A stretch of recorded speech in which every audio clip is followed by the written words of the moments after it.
வணக்கம் ஜோதிட நண்பர்களே. ஏற்கனவே ராசியை பற்றின முழு விவரங்களையும் பார்த்தாச்சு. அதாவது ஒவ்வொரு ராசிக்குமே என்ன மாதிரியான குணாதிசயங்கள் இருக்கும், எந்த மாதிரியான வாழ்க்கை அமைப்பு இருக்கும், என்ன மாதிரியான உறவு முறைகள் இருக்கும் அப்படின்னு விளக்கமாகவே பார்த்தாச்சு.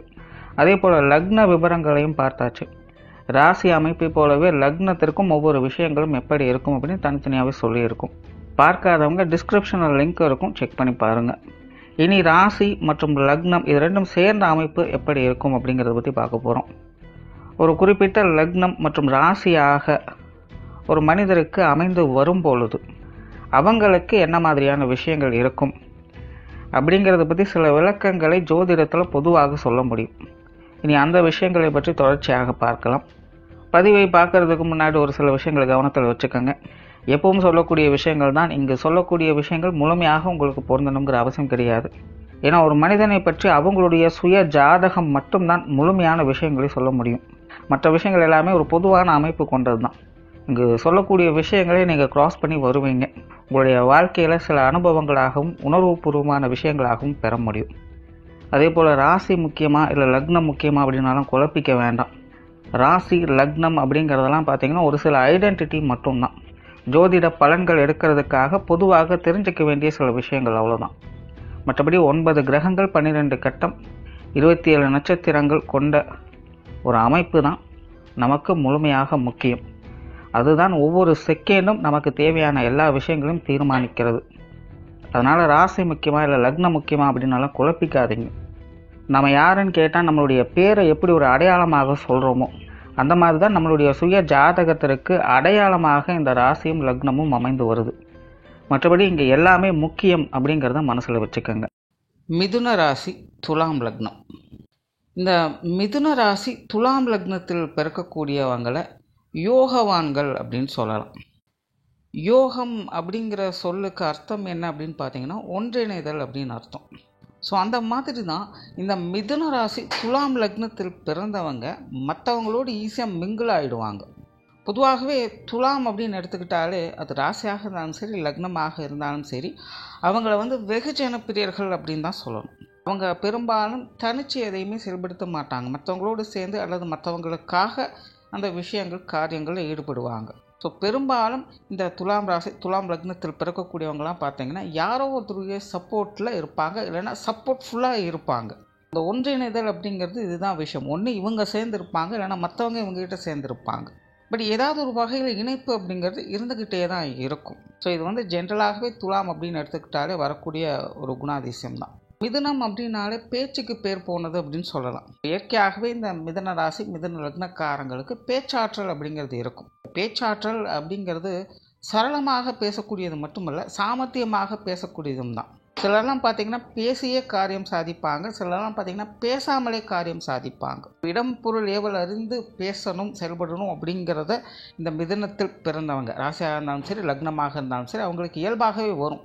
யார் யாருக்கு என்ன பேசணும், எந்த அளவுக்கு பேசணும், எதை பேசணும் அப்படிங்கிறது அவங்களுக்கு நல்லா தெரியும். உண்மையிலேயே இந்த மிதுனத்திற்கு பார்த்திங்கன்னா பேச்சாலேயே ஒருத்தரை உயர்த்தவும் முடியும், ஒருவரை தாழ்த்தவும் முடியும். இந்த ஒரு கெப்பாசிட்டி அவங்களுக்கு முழுவதுமாக செயல்படும். அதனால தான் இந்த மிதுன ராசி மிதுன லக்னத்துக்கு பிறந்தவங்களாம் பார்த்திங்கன்னா அவங்கள ஒருத்தருக்கு பிடிச்சிருச்சு அப்படின்னா அவங்கள புகழாத வார்த்தைகள் இருக்காது. பட் அதே அவங்களுக்கு பிடிக்கல அப்படின்னா அவங்கள இகழாத வார்த்தைகளும் இருக்காது. எப்படி அதை மாற்றணுமோ மாற்றிடுவாங்க. இப்போ பேச்சு அப்படின்னு வரும்போது இங்கேயும் பார்த்திங்கன்னா தனித்து செயல்பட முடியாது. மற்றவங்களுடைய இணைவு அப்படிங்கிறது இங்கேயும் தேவைப்படுது. இன்டைரக்டாக மிதுனத்திற்கும் இது வேலை செய்யுது. ஸோ இயற்கையாகவே இந்த மிதுன ராசி துலாம் லக்னத்தில் பிறக்கக்கூடியவங்களுக்கு மக்கள் பிரியராக இருப்பாங்க. அதாவது தனிச்சு இருக்க முடியாது, 4 பேரோட சேர்ந்து இருக்கணும் அப்படிங்கிற எண்ணம் இவங்களுக்கு அதிகமாக இருக்கும். தன்னை சுற்றி ஒரு சமூகத்தை உருவாக்கக்கூடியவங்க, தனக்குன்னு ஒரு கூட்டத்தை உருவாக்கக்கூடியவங்க, தனக்குன்னு ஒரு குடும்பத்தை உருவாக்கக்கூடியவங்க, இப்படி ஒரு கூட்டத்தை தீர்மானிக்கக்கூடிய நிர்வகிக்கக்கூடிய திறன் அவங்களுக்கு இருக்கும். அவங்களுக்குன்னு ஒரு ஈர்ப்பு இருக்கும். பேர்பட்ட கஷ்ட காலத்துலையுமே யாரோ ஒருத்தருடைய உறுதுணை உந்துதல் இவங்களுக்கு கிடச்சிக்கிட்டே இருக்கும். சிலர்லாம் பார்த்திங்கன்னா மாட மாளிகையிலே இருந்தாலும் கூட பேசுகிறது கூட ஆள் இல்லாமல் தனியாக தான் தன்னுடைய வாழ்க்கையை நடத்திக்கிட்டு இருப்பாங்க.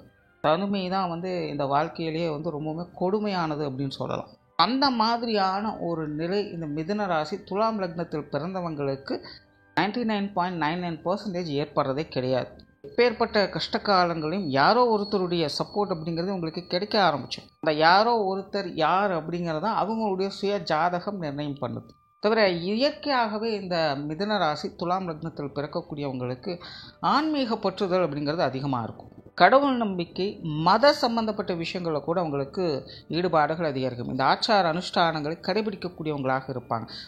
பரம்பரையாக வழிவழியாக செய்து வரக்கூடிய விஷயங்களை கடைபிடிக்கக்கூடியவங்களாக இருப்பாங்க. சாஸ்திர சமுதாயங்களை மதித்து கடவுள் நம்பிக்கையோடு இருக்கக்கூடியவங்களாக இருப்பாங்க. சுய ஜாதகத்தில் சுப கிரகங்களுடைய அனுகிரகம் பெற்றிருந்தால் ஆன்மீகத்தில் நாட்டம் மட்டுமல்ல, ஆன்மீக வாழ்க்கை மேற்கொண்டு அதில் தலைமை பண்புகளை வைக்கக்கூடிய அமைப்புகள் கூட உங்களுக்கு ஏற்படும். ஒரு பெரிய கூட்டத்தை உருவாக்கி அங்கே ஒரு நல்ல சொற்பொழிவராக, நல்ல ஒரு வழிகாட்டக்கூடியவர்களாக இவங்க மாறுவாங்க.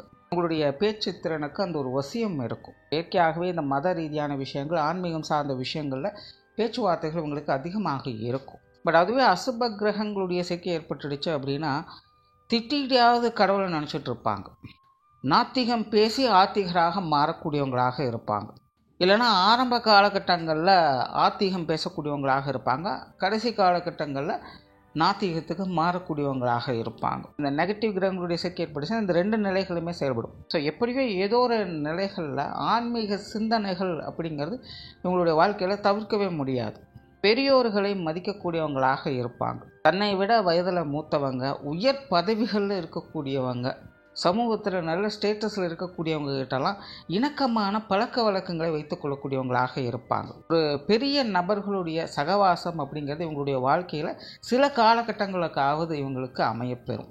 பெற்றோர்கள் மேலே மதிப்பு மரியாதை இவங்களுக்கு அதிகம் உண்டு.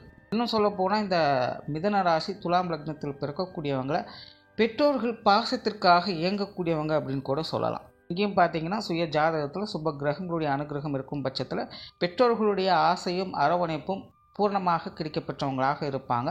பட் அதுவே நெகட்டிவ் கிரகங்களுடைய ஆதிக்கம் இருந்துச்சு அப்படின்னா அந்த பெற்றோர்களுக்காக இயங்கக்கூடிய நிலையை ஏற்படுத்தும். அதே போல் இந்த மிதுன ராசி துலாம் லக்னத்தில் பிறந்தவங்க பார்த்திங்கன்னா கொஞ்சம் சுகவாசிகள் தான். இவங்க ஹார்ட் ஒர்க் பண்ணுறதெல்லாம் இவங்களுக்கு பிடிக்காது. கொஞ்சம் ஸ்மார்ட் ஒர்க்கை விரும்பக்கூடியவங்க. மேலோட்டமாக மேற்பார்வையாக தான் பெரும்பாலான விஷயங்களை செய்வாங்க. ஆரம்பத்திலே சொன்னேன், பேச்சும் நிர்வாகத்திலும் தான் இவங்களுடைய பிரதானமே. ரொம்ப ரிஸ்க் எடுத்து வேலை செய்கிறதெல்லாம் இவங்களுக்கு வராது. எல்லாத்தையுமே சரியாக நியாயமாக செய்யணும் அப்படிங்கிற எண்ணம் இருக்கும். பட் ஹார்ட் ஒர்க்கு இவங்க ப்ரிஃபர் பண்ணுறது கிடையாது. ஸ்மார்ட் ஒர்க்கு தான் அதிகம் இவங்க ப்ரிஃபர் பண்ணுவாங்க. அந்த மாதிரியான விஷயங்கள் தான் இவங்களுக்கு அமையவும் செய்யும். கொஞ்சம் விரயங்கள், செலவுகள் போன்ற விஷயங்கள் கண்மூடித்தனமாக செய்யக்கூடிய அமைப்புகள் உங்களுக்கு உண்டு. அதாவது காரிய ரீதியான விரய அமைப்புகள் அப்படிங்கிறது உங்களுக்கு உண்டு. கொஞ்சம் தேவையில்லாத விஷயங்கள், காரியங்களில் ஈடுபட்டு அப்புறம் அதை முடிக்க முடியாமல் பாதியிலே விட்டு விலகக்கூடிய அமைப்புகள்லாம் இருக்கும். ஒரு விஷயத்தை செஞ்சுட்டு இருக்கும்போது இன்னொரு விஷயத்துக்கு மாறுவாங்க. அப்போ அதுக்காக போட்ட எஃபர்ட், அதுக்காக போட்ட அமௌண்ட்டு இதெல்லாமே கொஞ்சம் வேஸ்ட் ஆகும். இந்த மாதிரி கொஞ்சம் தேவையில்லாத விரயங்களை செய்யக்கூடிய அமைப்புகள் இவங்களுக்கு உண்டு. பிரயாணம் சார்ந்த விஷயங்களில் அதிக ஈடுபாடுகளை காட்டக்கூடியவங்க. உங்களால் ஒரு இடத்துல அமைதியாக இருக்கவே முடியாது. எங்கேயாவது ஒரு பக்கம் போயிட்டு வந்துக்கிட்டு இருக்கணும். அப்போ தான் இவங்களுடைய மைண்ட் ரிலாக்ஸ் ஆகும். குழந்தை பருவத்திலலாம் இவங்க எப்படி இருந்தாங்கன்னு கேட்டு பார்த்தா இவங்களுக்கே ஒரு இடத்துல அமைதியாக உட்காரவே மாட்டாங்க. உங்களை ஓடி ஓடி போய் பிடிக்கிறதே ஒரு வேலையாக இருக்கும் இவங்களுடைய பெற்றவங்களுக்கு, இல்லைன்னா வீட்டில் இருக்க பெரியவங்களுக்கு. அந்தளவுக்கு நிலையாக ஒரு இடத்துல இருக்கணும் அப்படிங்கிற எண்ணமே உங்களுக்கு இருக்காது. திரைக்கடல் ஓடியும் திரவியம் தேடு அப்படின்னு இவங்க சொல்லுவாங்க. எங்கேயாவது ஒரு பக்கம் போகணும், ஏதாவது ஒரு இடத்துக்கு போயிட்டு வந்துக்கிட்டே இருக்கணும் அப்படிங்கிற தீராத இந்த பிரயாண ஆசை கொண்டவங்களாக இருப்பாங்க. ஏதாவது ஒரு ட்ராவல் பண்ணிக்கிட்டே இருக்கணும். நிறைய பேருக்கு இந்த ட்ராவல் சார்ந்த வேலை உத்தியோகம் அமைவதற்கான வாய்ப்புகள் கூட அதிகமாக இருக்கும். இல்லைன்னா ஃபுட்டு ரிலேட்டடான விஷயங்களில் ஈடுபடக்கூடியவங்களாக இருப்பாங்க. நார்மலாகவே இவங்களுக்கு இந்த தொழில் வேலை உத்தியோகம் சார்ந்த விஷயங்கள்லாம் பார்த்தீங்கன்னா ஒரு சாதகமான அமைப்பை பெற்றதாகத்தான் இருக்கும். உங்களுடைய வாழ்வின் அடிப்படை தேவைகளை பூர்த்தி செய்கிற அளவுக்காவது உங்களுடைய தொழில் வேலை உத்தியோகம் அப்படிங்கிறது உங்களுக்கு எப்போவுமே அமைஞ்சிக்கிட்டே இருக்கும். நிறைய மாற்றங்களுக்கு உட்பட்ட தொழில் வேலை உத்தியோகம் செய்யக்கூடியவங்களாக இருப்பாங்க. இவங்க எப்போவுமே ஒரே மாதிரியான ஸ்டைல் ஃபாலோ பண்ணக்கூடியவங்க அல்ல. இப்போ இவங்களுடைய ஒர்க்கில் பார்த்தீங்கன்னா அப்டேஷன்ஸ் அப்படிங்கிறது போய்கிட்டே இருக்கும். அடுத்த லெவலுக்கு போகணும், இல்லைன்னா வேறு மாதிரி மாற்றணும் அப்படிங்கிற தொழில் வேலை உத்தியோகத்தில் ஈடுபடக்கூடியவங்களாக இருப்பாங்க. நார்மலாகவே இவங்களுக்கு இந்த தொழில் வேலை உத்தியோகம் சார்ந்த விஷயங்கள் பார்த்திங்கன்னா பெரும்பாலும் ஒரு சாதகமான அமைப்புகளில் தான் இருக்கும். சுய ஜாதக அமைப்பில் அசுப கிரகங்களோட ஆதிக்கம் ஏதாவது இருந்துச்சு அப்படின்னா இது சார்ந்த விஷயங்களும் கொஞ்சம் சிரமப்பட்டுட்டு இருப்பாங்க. பட் இல்லை அப்படிங்கிற ஒரு நிலை இருக்காது. இந்த விஷயங்களும் கொஞ்சம் சிரமப்படுவாங்க, அவ்வளோதான். பட் ஏதாவது ஒரு வகையில் இவங்க இது சார்ந்த விஷயங்களில் செயல்படுத்திட்டே தான் வருவாங்க. வெளியூர் மற்றும் வெளிநாடு சம்மந்தப்பட்ட விஷயங்கள் உங்களுக்கு கொஞ்சம் சாதகமாகவே இருக்கும். நிறைய பேருக்கு தான் சொந்த இடத்தை விட்டு வெளி இடங்களுக்கு போய் வேலை செய்யக்கூடிய அமைப்புகள் உருவாகும். சிலர்லாம் பார்த்திங்கன்னா படிப்பதற்கே கூட ஒரு ஊர் விட்டு இன்னொரு ஊர் போவாங்க. நிறைய பேருக்கு இந்த ஹாஸ்டலில் தங்கி படிக்கக்கூடிய அமைப்புகள் கூட ஏற்படலாம். ஸோ இயற்கையாகவே ஒரு ஊர் விட்டு இன்னொரு ஊர் போகக்கூடிய அமைப்புகள் இவங்களுக்கு உண்டு. பொருளாதாரம் சார்ந்த விஷயங்கள் இவங்களுக்கு ஓரளவுக்கு சாதகமாகவே இருக்கும். பொருளாதார வாழ்க்கை அப்படிங்கிறதும் பார்த்திங்கன்னா அடிப்படை தேவைகளை பூர்த்தி செய்யக்கூடிய வகையில் ஒரு திருப்திகரமான வாழ்க்கையை ஏற்படுத்தி கொடுக்கும். கடன் சம்மந்தப்பட்ட விஷயங்கள்லாம் ஈடுபடக்கூடியவங்களாக இருப்பாங்க. அது சார்ந்த விஷயங்கள் இவங்களுக்கு கொஞ்சம் சாதகமான அமைப்புகளையும் ஏற்படுத்தும். நிறைய பேர் பார்த்திங்கன்னா இந்த லோன் பார்த்திங்கன்னா அடிக்கடி வாங்கிட்டே இருப்பாங்க, பட் திருப்பி செலுத்திட்டு இருப்பாங்க. பட் கண்டினியூஸாக பார்த்திங்கன்னா ஏதாவது ஒன்று லோனை போட்டு வாங்கிட்டே இருப்பாங்க. இந்த மாதிரியான அமைப்புகள்லாம் இவங்களுக்கு அமையும். ஸோ பொருளாதார நிலை அப்படிங்கிறது இவங்களுக்கு எப்போவுமே சமாளிக்கக்கூடிய நிலைகளில் இருக்குது. சொத்து சுகங்கள் மற்றும் வாகன ரீதியான விஷயங்கள் இது பெரும்பாலும் பார்த்திங்கன்னா ஒரு அளவான அமைப்போடு வேலை செய்யும். ரொம்ப பெரிய லெவல்லலாம் பார்த்திங்கன்னா இவங்களுக்கு இது சார்ந்த விஷயங்கள் அமைகிறதில்ல. பெரும்பாலும் இது சார்ந்த விஷயங்கள் அவங்களுக்கு எதிர்பார்ப்புகளும் கூட கொஞ்சம் குறைவு தான் அப்படின்னு சொல்லலாம். பெரும்பாலும் இவங்களை காட்டிலும் இவங்களுடைய வீட்டில் இருக்கிறவங்க பேரில் தான் சொத்து சுகங்கள் வாகன அமைப்புகள் கூட அமையும். தனிப்பட்ட நிலையில் இவங்களை காட்டிலும் அவங்களுடைய ஜாதக அமைப்பு தான் இந்த சொத்து சுகங்கள் வகையில் இவங்களுக்கு வேலை செய்யும். ஸோ முடிஞ்ச அளவுக்கு இந்த சொத்து சுகங்கள் மற்றும் வாகன ரீதியான விஷயங்களை சங்கடங்கள் பிரச்சனைகள் இல்லாமல் பார்த்துக்கிறது நல்லது. அதுக்கெல்லாம் பார்த்திங்கன்னா பாகப்பிரிவினைகள் சொத்து பிரச்சனைகள்லாம் ஏற்பட்டுடுச்சு அப்படின்னா அது ஒரு தீரா பிரச்சனையாகவே இருக்கும். முடிஞ்ச அளவுக்கு அந்த மாதிரியான சமாச்சாரங்களை அவங்க கொஞ்சம் அவாய்ட் பண்ணுறதே நல்லது. குடும்ப விஷயங்கள் காரியங்கள் இவங்களுக்கு இதில் ஒரு அளவான அமைப்போடு தான் வேலை செய்யும். இன்னும் சொல்லப்போனால் இந்த மிதுன ராசி துலாம் லக்னக்காரங்க வெளி மனிதர்களுக்கு கொடுக்கக்கூடிய இம்பார்ட்டன்ஸ் குடும்ப உறுப்பினர்களுக்கு தரதில்லை அப்படின்னு தான் சொல்லணும். அதற்கு காரணம் இவங்களாகவும் இருக்கலாம், அல்லது இவங்க குடும்ப உறுப்பினராகவும் இருக்கலாம். இவங்க தான் சரி அப்படின்னு ஜட்ஜ் பண்ணுறதுக்காகலாம் இல்லை. ஸோ நார்மலாகவே இந்த மிதுன ராசி துலாம் லக்னத்தில் பிறக்கக்கூடியவங்களுக்கு குடும்ப உறுப்பினர்கள் அல்லது குடும்ப விஷயங்கள் காரியங்கள் அட்ராக்ஷன் அப்படிங்கிறது ஏற்படுறது கிடையாது. அவங்க பெரும்பாலும் இந்த வெளி விஷயங்கள் காரியங்களுக்கு தான் அதிக முக்கியத்துவம் கொடுப்பாங்க. இதனாலேயே இவங்களுடைய இளம் வயதுலேருந்தே பார்த்திங்கன்னா குடும்பத்தை விட்டு கொஞ்சம் தனிச்சிருக்கும்படியான சூழ்நிலைகள் தான் இவங்களுக்கு ஏற்படும். குடும்ப உறவுகளே பார்த்திங்கன்னா எல்லாமே பார்த்திங்கன்னா கொஞ்சம் நாளைக்கு அப்படிங்கிற மாதிரி தான் இருக்கும். சர்க்கிள் பேஸில் தான் அது மாறி மாறி போய்கிட்டே இருக்குமே இல்லாமல் ஒரே மாதிரி எப்போவுமே எதையும் எதிர்பார்க்கவே முடியாது. ஸோ அதனாலே இவங்க குடும்ப விஷயங்கள் காரியங்களை பெருசாக ஒரு இன்ட்ரெஸ்ட் எடுத்துக்க மாட்டாங்க. ஸோ பெரும்பாலும் பார்த்திங்கன்னா இவங்களுடைய பெற்றோர்களோ அல்லது இவங்களுடைய வாழ்க்கை துணையோ தான் அந்த குடும்ப அமைப்புகளை பார்த்து கொள்ளக்கூடியவங்களாக இருப்பாங்க. இவங்களும் அதை பெருசாலாம் எடுத்துக்க மாட்டாங்க, ரொம்ப கேஷுவலாக தான் இருப்பாங்க. அவங்க எல்லாம் பார்த்துப்பாங்க அப்படிங்கிற ஒரு இதில் தான் இவங்களும் இருப்பாங்க. ஜென்ரலாக இவங்களுக்கு அந்த குடும்ப விஷயங்கள் குடும்ப வாழ்க்கையில் பெருசாக ஈடுபாடுகள் அப்படிங்கிறது ஏற்படுறதே கிடையாது. இதனாலேயே பெரும்பாலும் பார்த்திங்கன்னா இந்த மிதுன ராசி துலாம் லக்னத்தில் பிறக்கக்கூடியவங்க அந்திம காலங்களில் ஒரு ரிட்டையர்மெண்ட் லைஃப் அப்படின்னு வரும்போது பார்த்திங்கன்னா இந்த துறவரம் சார்ந்த விஷயங்கள் உங்களுக்கு இன்ட்ரெஸ்ட் அதிகமாகிடும். அது வரைக்கும் குடும்பத்தில் தான் இருந்துட்டு வந்திருப்பாங்க. குடும்ப விஷயங்கள் காரியங்கள் எல்லாத்துலேயுமே அவங்களுடைய ஈடுபாடுகள் பங்களிப்புகள் இருந்துக்கிட்டு தான் இருக்கும். ஆனால் ஒரு 60 வயசுக்கு மேலே பார்த்திங்கன்னா முழுக்க ஆன்மீகமாக மாறிடுவாங்க.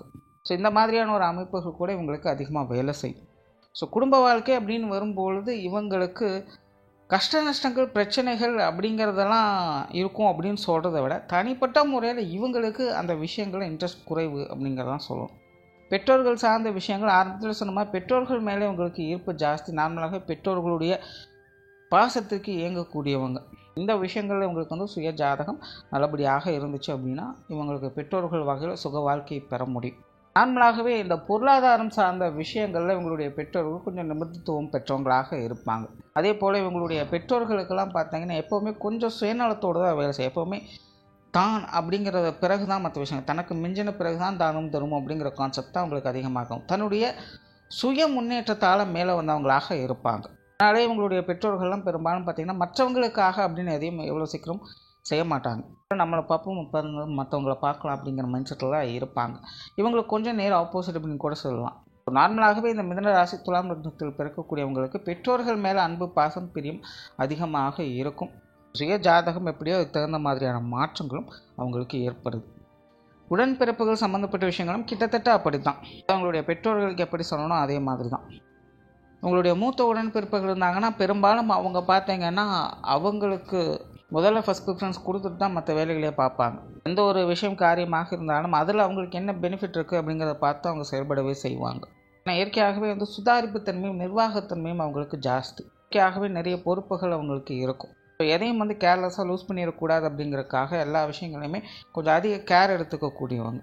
இளைய உடன்பிறப்புகளும் கிட்டத்தட்ட அப்படி தான். பட் இந்த இளைய உடன்பிறப்புகளுக்கு இவங்களைப் போலவே வெளி விஷயங்கள் காரியங்களில் கொஞ்சம் இன்ட்ரெஸ்ட் அதிகமாக இருக்கும். மற்றவர்களை பற்றி அதிகமாக தெரிந்து வைத்துக் கொள்ளக்கூடிய நபர்களாக இருப்பாங்க. மற்றவங்களுடைய சைக்காலஜி எப்படி இருக்கும் அப்படிங்கிறத கிளியராக தெரிஞ்சு வச்சுக்கக்கூடிய நபர்களாக இருப்பாங்க.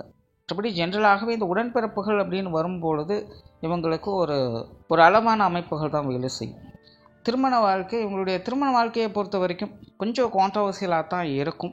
பெரும்பாலும் இந்த மிதுன ராசி துலாம் லக்னத்தில் பிறக்கக்கூடியவங்களுக்கு வாழ்க்கை துணைக்கும் இவங்களுக்கும் பெருமளவில் பிரச்சனைகள் அப்படிங்கிறது இருக்காது. ஆனால் இவங்களுடைய குடும்ப உறுப்பினர்கள் வகையில் நிறைய சங்கடங்களையும் சிக்கல்களையும் பார்க்கக்கூடிய அமைப்புகள் உண்டு. குடும்பத்தோடு ஒட்டவே முடியாது, ஒரு இணக்கமான சூழ்நிலைகளை பார்க்க முடியாது. குடும்ப உறவுகளால் திருமண வாழ்க்கையில் சங்கடங்களை பார்க்கக்கூடிய அமைப்புகள் இவங்களுக்கு உண்டு. ஆனால் தனிப்பட்ட முறையில் இவங்களுக்கும் அவங்களுக்கும் எந்த ஒரு பிரச்சனையும் இருக்காது. ஆனால் குணாதிசய வேறுபாடுகள் அப்படிங்கிற நிறைய இருக்கும். இவங்க நிறைய விஷயங்களை கொஞ்சம் விட்டு கொடுத்து நிதானித்து போவாங்க. ஆனால் அவங்களுடைய வாழ்க்கை துணை பார்த்திங்கன்னா எல்லா விஷயங்களும் கொஞ்சம் அவசரப்படக்கூடியவரும் கோப குணர்வும் அதிகமாக இருக்கும். எல்லாத்திலும் விடாப்பிடியாக இருப்பாங்க. ஸோ மேஜர் கண்ட்ரோல் அப்படிங்கிறதே பார்த்திங்கன்னா அவங்களுடைய வாழ்க்கை துணைக்கிட்ட தான் இருக்கும். அது ஆணாக இருந்தாலும் சரி, பெண்ணாக இருந்தாலும் சரி. ஸோ நார்மலாகவே வாழ்க்கை துணையை கொஞ்சம் அனுசரித்து போக வேண்டியதாக இருக்கும். குழந்தைகள் சம்மந்தப்பட்ட விஷயங்கள் உங்களுக்கு கொஞ்சம் சாதகமாகவே இருக்கும். இயற்கையாகவே உங்களுடைய குழந்தைகளுக்கு பார்த்திங்கன்னா எல்லார் மேலேயுமே ஒரு அன்பு, பாசம், அக்கறை அப்படிங்கிறது அதிகமாக இருக்கும். எல்லார்கிட்டையுமே ரொம்பவும் இயல்பாக சந்தோஷமாக பழகக்கூடிய அமைப்புகள் இருக்கும். பெரும்பாலும் இவங்களுடைய குழந்தைகள் அனைத்து பேருமே பார்த்திங்கன்னா சென்டிமெண்ட் பிரியர்களாகத்தான் இருப்பாங்க. ஸோ அந்த வகையில் இவங்களுடைய குழந்தைகளுடைய விஷயங்கள் காரியங்கள் அப்படிங்கிறது கொஞ்சம் சாதகமாகவே இருக்கும் அப்படின்னு சொல்லலாம். உற்றார் உறவினர்கள் நண்பர்கள் சார்ந்த விஷயங்கள் எல்லாமே பார்த்திங்கன்னா இவங்களுக்கு கொஞ்சம் சாதகமாகவே இருக்கும். உறவினர்களாகட்டும் நண்பர்களாகட்டும் எல்லார்கிட்டையுமே ஒரு இயல்பாக பழகக்கூடிய அமைப்புகள் இருக்கும். ஏன்னா இயற்கையாகவே இவங்க வெளி விஷயங்களுக்கு அதிக முக்கியத்துவம் கொடுக்கக்கூடியவங்க. ஆனால் மற்றவங்க வகையில் ஏற்படக்கூடிய பழக்க வழக்கங்கள் அப்படிங்கிறது பெரும்பாலும் உங்களுக்கு சாதகமாகவே அமையுது. அந்த வகையில் உற்றார் உறவினர்கள் நண்பர்கள் சார்ந்த அனைத்து விஷயங்களுமே உங்களுக்கு எப்போதுமே சமாளிக்கக்கூடிய நிலைகளில் தான் இருக்கும். ஸோ ஓவராலாக இந்த மிதுன ராசி துலாம் லக்னத்தில் பிறக்கக்கூடியவங்களை ஆரம்பத்திலே சொன்ன மாதிரி யோகவான்கள் அப்படின்னு தான் சொல்லணும். அதாவது எல்லாருமே ஒற்றுமையாக இருக்கணும் அப்படின்னு எதிர்பார்க்கக்கூடியவங்க, எல்லாத்துக்கிட்டையுமே ஒரு இயல்பு நிலையை எதிர்பார்க்கக்கூடியவங்க. நன்றி, வணக்கம், வாழ்க வளமுடன்.